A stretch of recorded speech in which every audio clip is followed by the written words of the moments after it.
Welcome to our podcast, Resilient Heroes, where we are dedicated to showcasing the incredible journeys and contributions of women in the field of emergency management.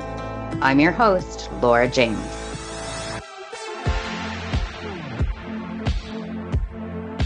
So good afternoon. I'd like to introduce to you Cait Cavanaugh. She is the Associate Director at the Office of Emergency Management at Binghamton University. Good afternoon, Cait, and welcome. Good afternoon. Thanks for having me on. Thanks so much for joining us. And you have had quite an interesting ride to your current position at SUNY Binghamton. And we wanted to take the opportunity to chat with you about your experience, how you got hired, any ideas you have for women in emergency management. We're going to highlight some of your experience and the challenges that you've had so far and allow you to kind of highlight some of the really cool work that you're doing at SUNY Binghamton. How does that sound? Sounds great. Fantastic. So could you tell us a little bit about what inspired you to pursue a career in emergency management? Sure. So I think I'm one of the lucky few who figured out what they wanted to do at a pretty young age, pretty early on in my career. You know, in high school and as a kid, I wasn't exposed to, what we consider emergency management now. But I had an interest in public safety, and I really thought I wanted to maybe go work for the feds and go work in DC and Europe and travel. And wouldn't you know it, I really never left my community. But that's how things work out, and we're going with it, and it's been great. So I have a really unique opportunity to serve the community I grew up in. After high school, my community college had a brand new Homeland Security program. And since I thought, yeah, sure, maybe I'll go work for the feds, I joined at SUNY Broome, recently renamed from Broome Community College. And I found myself kind of frustrated with the curriculum. And nothing against SUNY Broome, but I found myself being that kind of annoying toddler asking why for all of these questions of, what's the rationale behind these policies, and wanting to dig deeper into the gray area of decision making and response strategies.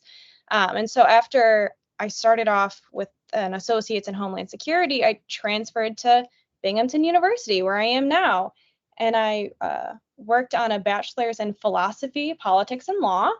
And that is nothing but gray area. And boy, did I not realize what I was getting myself into, but it was really fantastic because I got to study theories of morality and societal ethics and the implications of written law and the impacts it has on really diverse populations. And because I had that public safety and security passion, I wrote a lot of my papers centered around, policies and law surrounding really what I came to realize was emergency management. But as I was working to put myself through college, I had a coworker mention, like, hey, if you're looking to get something more closely aligned with what you want to do for a career, you should go chat with this guy named Dave, who's the, university's emergency manager. And I'm only partially ashamed to admit I didn't realize the university had an emergency management program at the time. I think that is unique to not unique to many folks, not recognizing that EM is now an established program at many higher education institutions.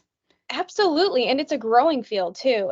I think really until COVID and even more recently, you had individuals wearing multiple hats, whether it was the chief of police or someone working in the environmental health and safety department doing emergency management functions. But more and more, we're seeing established emergency management programs, which is fantastic because that's where I got my start and why I haven't left, because I jokingly say I showed up at this poor man's door and wouldn't take no for an answer, as I was just looking for any kind of experience he could give me. I really did show up and I said, "Hi, look, you don't have to pay me. Is there anything you need help with?" because I'm just looking for any kind of job experience.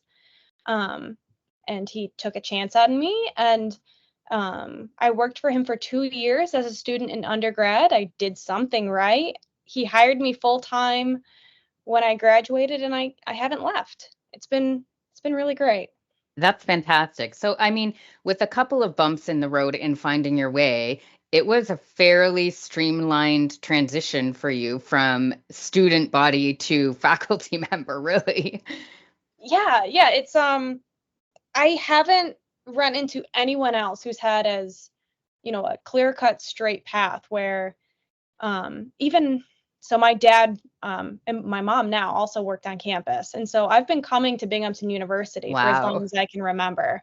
And so when I jokingly say I get to give back to the community that I've been a part of my whole life, it really is. So much of my memories as a kid is tagging along with my dad coming to work at BU. And now I get to come here every single day and never leave.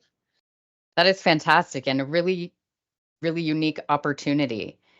Now, Cait, I'm going to ask you something because I know this. You had a very interesting first job.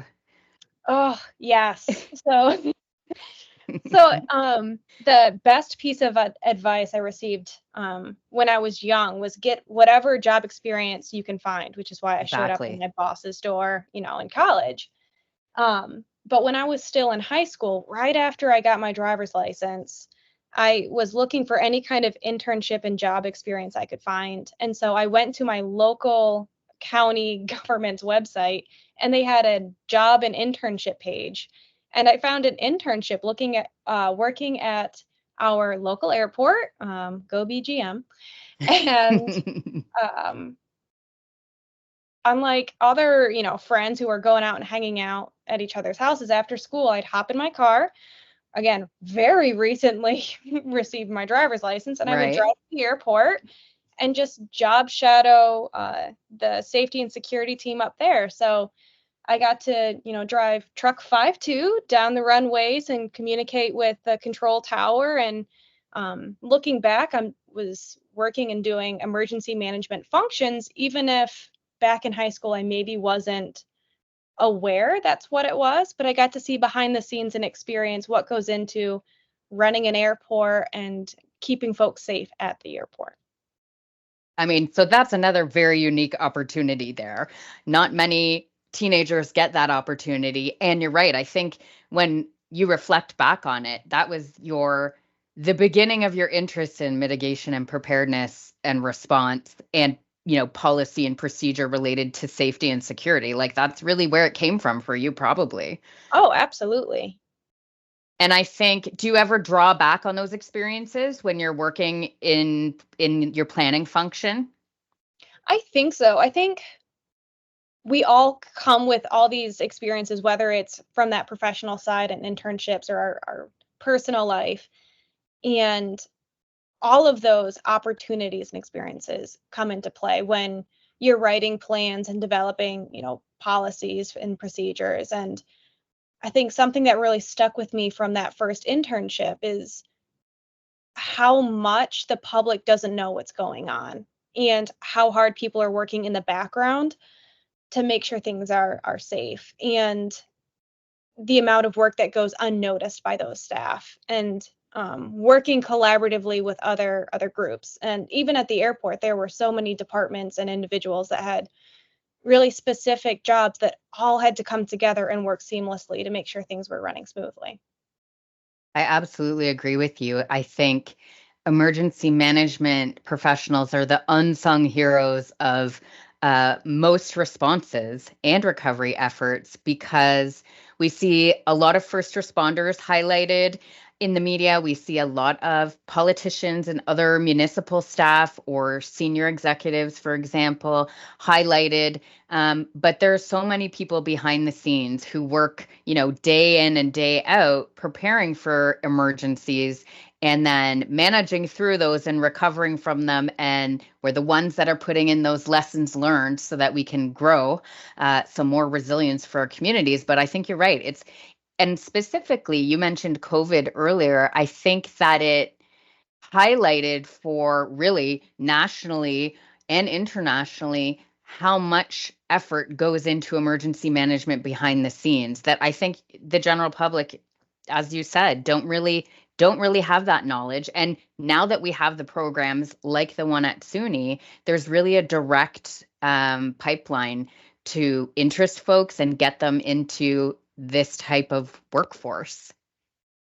Oh, absolutely. And I think we saw, or at least I saw, a kind of this shift in paradigm with the public too, where I think folks are starting to understand emergency management more. You're reading articles or you're watching the news, and whether it's, a global pandemic or natural disasters that are occurring in communities all across, the country or the world, you're hearing professional emergency managers speak, or you're hearing government officials speaking about coordinating with, their local emergency management agencies to ensure certain things are being done to protect the public.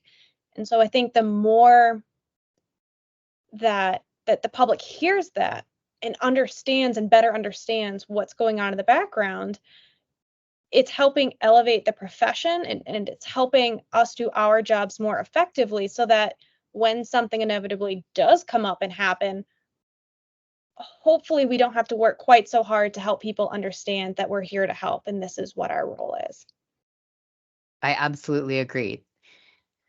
So one of the things that you and I have chatted about previously is that, in the profession of emergency management, women are sort of up and comers. We're just now being elevated to senior level positions, just now having, in the last 5 years, really having graduates come out of the EM programs. And in your opinion, what challenges do you think women face in the field of emergency management? Oh golly, this is a hard question. Again, I've got a narrow perspective, and so I can only speak to what I've observed and what I've heard from colleagues. But I think in general, the perception is, and whether it's reality or, perceptions becoming reality, is that women feel like we're not afforded the ability to be mediocre.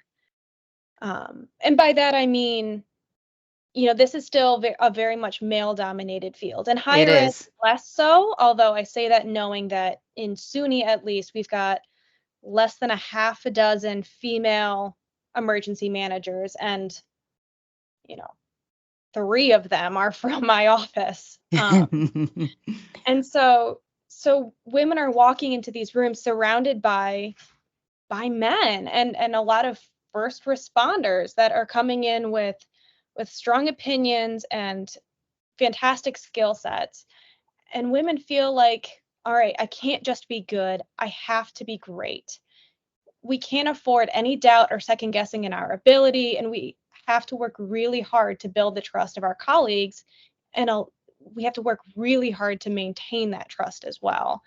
And so when I chat with my staff, we work really hard to understand the jargon of the first responder community, even though we're not responders, because you gotta walk the walk and talk the talk. And there's a certain level of faking it until you make it, but you cannot do that in a room where you're trying to build the trust of people, because if you don't have the confidence and you don't know for sure that you know what you're doing, as soon as you lose that trust, it's so incredibly hard to build it back. And whether that's, with those, colleagues, or, the stakeholders that you're working with on a daily basis, women have to work really hard to build and maintain that trust. I absolutely agree with you. And I would say we aren't unique in that we are coming into a male dominated field. There's many fields that have been traditionally male dominated. But I think we are unique in that some of the skill sets that we bring as women to the field of emergency management haven't necessarily been seen as a pillar of emergency management or a requirement for consideration during response. Would you agree to that? Yeah, I think so. And I jokingly say to folks I'm working with, I'm like, all right, is this me wearing my emergency manager cap, or is this like a mom cap? I'm not a mom. But I think something that makes women uniquely qualified to be emergency managers is the same skill sets to being a really successful and good mom. Think of all the moms out there that are juggling, soccer practice and school projects and working a full-time job. That's so much of what emergency management is in a nutshell, where it's this long-term project management, but you also have all these balls up in the air that you're juggling. And it takes someone that's able to multitask really well and approach problems with this lens of empathy and this protective nature that I think women oftentimes naturally bring to the workforce. Exactly right. That's exactly how I think as well. I think the lens of empathy over all of the, pillars of emergency management and decision-making process allow us to filter information a little bit differently, which may slightly change priorities to put really the community approach first. I think is really what I'm trying to get at. Is it's not just a black or white answer all the time, because of those multiple balls in the air. There are multiple priorities, and sometimes the first solution isn't the one that's best for the community overall. And I think because women are able to juggle so many balls of a high priority on a daily basis, when they walk into an EOC, or even when planning and working on our plans and training and exercises, we come at things with that lens of, yes, everything is a priority, but not everything is a priority. And what it really means is this might be the best solution for this particular problem or task that we're dealing with. But when we add in the cascading impacts, and when we add in the community and empathetic lens, perhaps it falls to a number 2 priority and something else rises to the top. And I think traditionally, our male-dominated structures haven't allowed for that more in-depth consideration and discussion. Yeah, I think I would absolutely agree with that. And I would say that is not actually a fault of traditional emergency management. I think it is just the way we sort on information. And you mentioned, being a mom, and I can say it's very much similar to being a mom in that you have to prioritize, and sometimes just enough is good enough. If we can touch more people and have a more proactive response by considering a larger impact zone, or a different approach, maybe a softer approach, I think that's really beneficial. And that's one of the things that I love seeing when there's women in the Emergency Operations Center, and listening to their various approaches to a problem. And really that everybody kind of puts, we know this, it's part of our doctrine, but you put your hat at the door and you come in as a team. And I see so many women come into an EOC regardless of their rank, and roll up their sleeves because they want to do the best job that day. And I think egos are very easily pushed aside when we work with women. It's much easier to form a collaborative relationship. You and I haven't even met in real life, and here we are. Here we are. So I really appreciate that. And you mentioned a couple of minutes ago, Cait, that you have sort of a top-heavy female team for SUNY in your EM team. What does that look like for you? Yeah, so we are absolutely unique in SUNY. So we have the largest department in SUNY for sure. We have a full-time staff of 4, soon to be 5 as of next week, which is exciting. Congratulations. Yeah, it's very exciting.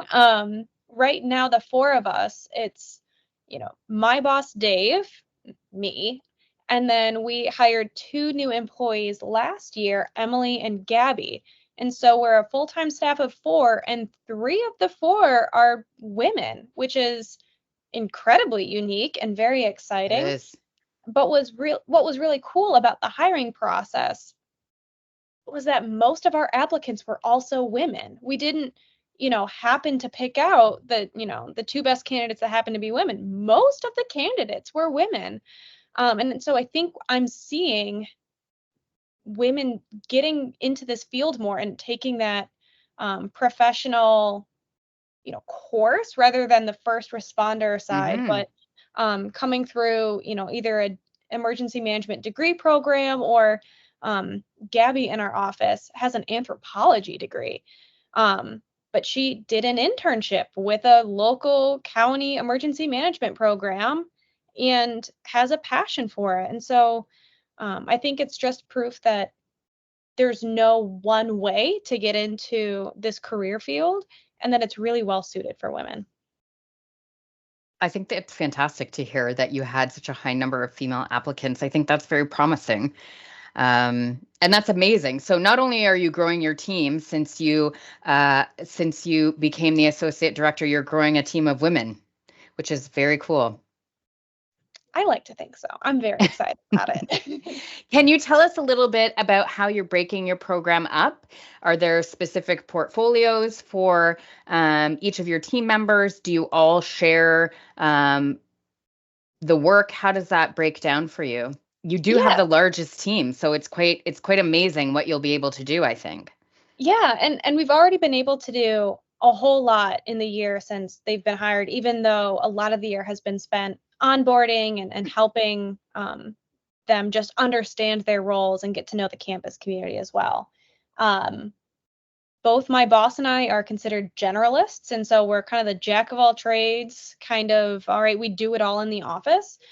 And so when we were given the opportunity to expand, we made the decision, right or wrong, it's worked out so far for us, that rather than have an office full of generalists, we wanted to specialize so that we knew that a few high priority projects were actually going to get done instead of us kind of all chipping away at a whole lot of things and not making meaningful progress on any of it. And so we have Emily in our office, who is our training and exercise planner. And so she specializes in working with our incident management team on campus. So we have we consider it a type 3 IMT that really just focuses on our own campus response. It's roughly 40 professional staff members that we work with regularly. And so she helps develop a multi-year training and exercise program for that team. She also helps write our incident action plans for planned events and emergency pre-plans for emergencies. And then we have Gabby in our office, who is our engagement and equipment coordinator. And she manages our engagement side, obviously, so our social media accounts, our website, and things like that.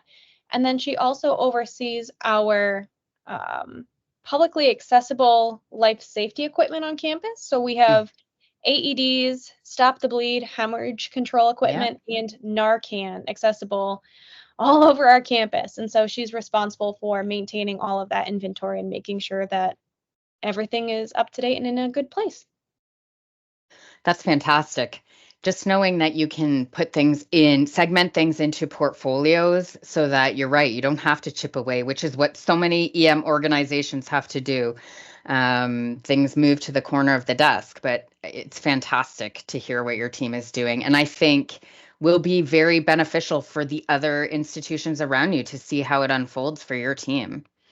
Yeah, like I said, I think it's working really well so far. And we have, we're only a year in, but we do have conversations with all our staff saying, this is what your job looks like now, but that doesn't mean that's what it has to look like a year from now, 5 years from now, 10 years from now. So as you learn more about the profession and you get into a really good place, if you have an interest in taking in more or going a slightly different route, let's talk about it. And we try to empower that shift so that, if someone really has an interest in, grant proposals, go for it, and let's find a way to make it work so that, we're helping them feel professionally fulfilled, but then we're also helping our office take on more than maybe we wouldn't be able to. It's fantastic. So talk to me a little bit about your opinion with respect to women in EM. Do you think that there are specific strengths that they bring? We talked a little bit about empathy, and the ability to multitask. Do you think there are other strengths that women bring to EM? Oh gosh. So strength. So multitask, empathy, absolutely. I think women tend to be collaborative by nature. And we talked about this a little Mm-hmm. bit earlier. Um, but our office is really tight knit. We have really open and honest conversations. And I think women tend to be a little less wary of maybe some stigma. And that's, again, painting with a broad brush. That's Mm-hmm. really overgeneralizing. Um, but I know from my experience working with the ladies in my office and working with professional staff across my campus and in the community, we work really well together. We stay in touch. We're chatting Mm-hmm. about work and non-work related things, which only strengthens our ability to do our jobs. And so I think that collaborative and chatty approach really helps us do our jobs better. I agree. And I also would say, they say, health and safety is everybody's responsibility. But having been in an active, prolonged activations in EOCs in multiple municipalities or instances, I can see, it's very different than being inside the yellow tape or boots on the ground during a response when you're in an EOC. The stressors are so much different. And when you're out in the field, health and safety, those roles and responsibilities are assigned to a safety officer, right? In the field. And those folks train all the time to ensure that, their coworkers and colleagues in the field are being safe and secure, and they're watching each other's backs. And I find that sometimes in the EOC we get so busy and so focused that people may forget to be aware of how everyone is feeling, or what is someone having a specific challenge. And I can say that I think one of the things that makes an EOC more safe, if I could say that, is when there are women in the EOC, I oftentimes will look around and make eye contact. Um, and I think it's the women that sometimes say, hey, go grab a coffee, or hey, take a break, or if you want to debrief after this call, let's do that. I think there's a little more sensitivity to potentially the needs of the individuals in the EOC, because we are more aware of the small nuances of behaviors of people, and we can catch on to that a little differently than folks that may be very focused on a mission, for example. Absolutely. And I think being keenly aware and looking out for our friends and colleagues in an incident working in an EOC, that's the responsibility of everybody. Everyone, I agree. Everybody. But what I've noticed is that women especially are naturally good at it. And so, we'll say, like, hey, why don't you take a walk? Hmm. How are you doing? We have open conversations about PTSD and past experiences in our office and making sure that, all right, this is what's going on. Check in, you good? Like maybe you don't need to be right here. Here's how you can be useful in this other area that's not going to trigger anything while still allowing you to be effective and helpful in a response. But you're not a hero if you're struggling. I It's agree. I it's really. agree. So let me ask you this question, since you were a mentee. We know that because you spoke about Dave and how you interned for him, and now you're a full-time employee there, and now you're mentoring other females on your team.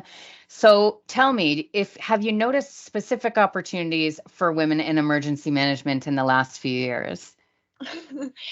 I jokingly said this before when we were chatting, but any opportunity is an opportunity for a woman. And I I love stress that. that so much, where it's like, you know what, go for it. And um, imposter syndrome is real, self-doubt is real. I struggle with that on a daily basis. But I will shout from the rooftops all day long, where if you see an opportunity and you think even a little bit that you might be qualified or you have interest in it, go for it. And if you're having those doubts, find a mentor, find someone that you're close with to chat about, so that you can feel good and confident and well prepared, because there is no reason a woman shouldn't put in for an opportunity that a man or anyone else is interested in.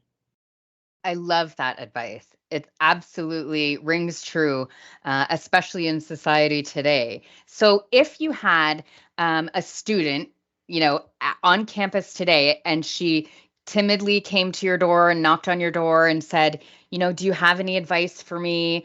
I'm not sure if EM is the place for me. What recommendations might you have for her?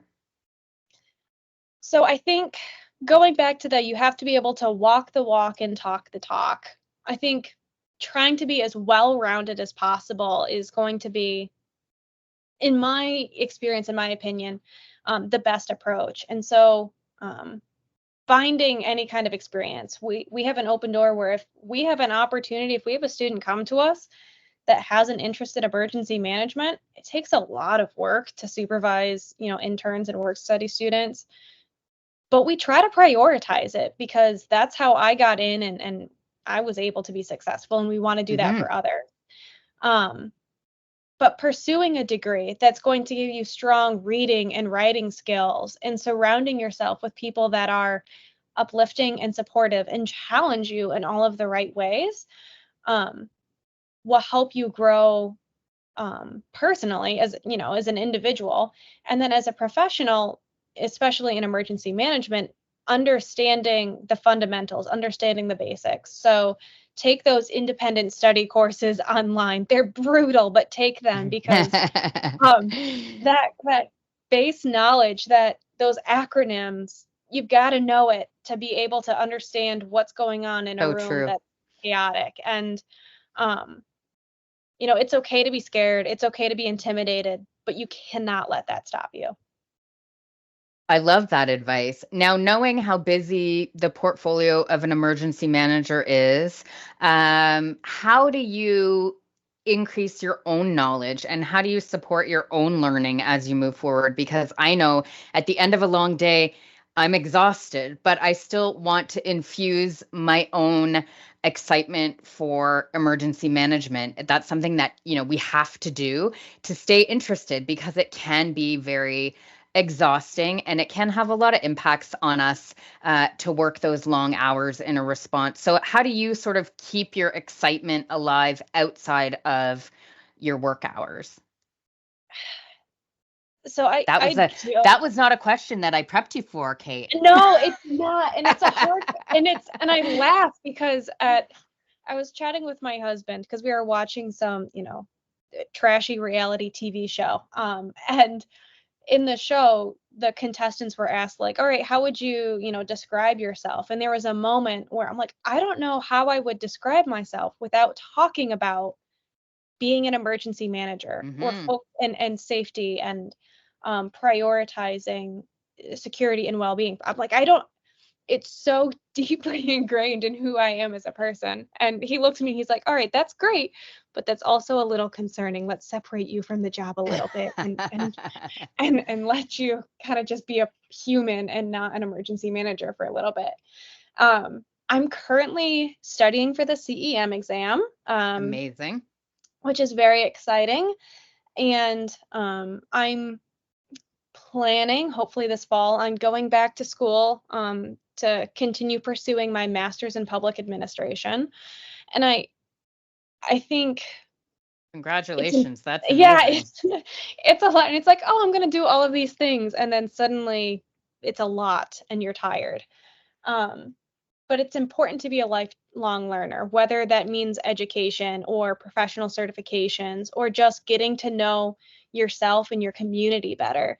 I think we're all capable of a certain amount of growth, and we owe it to ourselves to see where we can go and how we can evolve, because I know where I am today is not where I was, in 2018 when I was hired full time at the university, and it's certainly not where I was in high school. And I'm excited to see where I go next, because who knows? We're also excited to see where you go next. So, Cait, I want to say thank you so much for sharing not only your experience with us, but how you have grown a program that is very unique, that is very women centric. And that wasn't on purpose, but it turned out that way. We're really excited to work with you and learn more as your program goes.